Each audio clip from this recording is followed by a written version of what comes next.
Sekuphele iminyaka engama-21 iBafana Bafana yagcina ukungenela imidlalo yendebe yomhlaba. Ukapteni weBafana Bafana uRonwen uthi bayakudinga kakhulu ukusekwa ngabalandeli. It's key for the supporters to come. They play such an important role, and we've been crying out for their support for the last few months. You know, I think we've done extremely well as a team. We've turned things around, so we need them to get behind the boys. Umgadli weBafana Bafana uPhesitawu uthi bazimisele ngokuyinqoba lemidlalo. It does happen that we lose games or we draw games, but we still need the support to be there.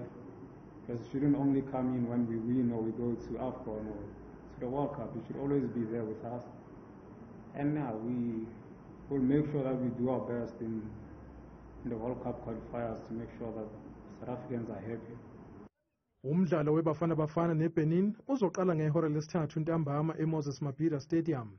Emva kwawo, iqembu lesizwe lizokuba seliyobhekana neRwanda eGhambeni ngoLwesibili.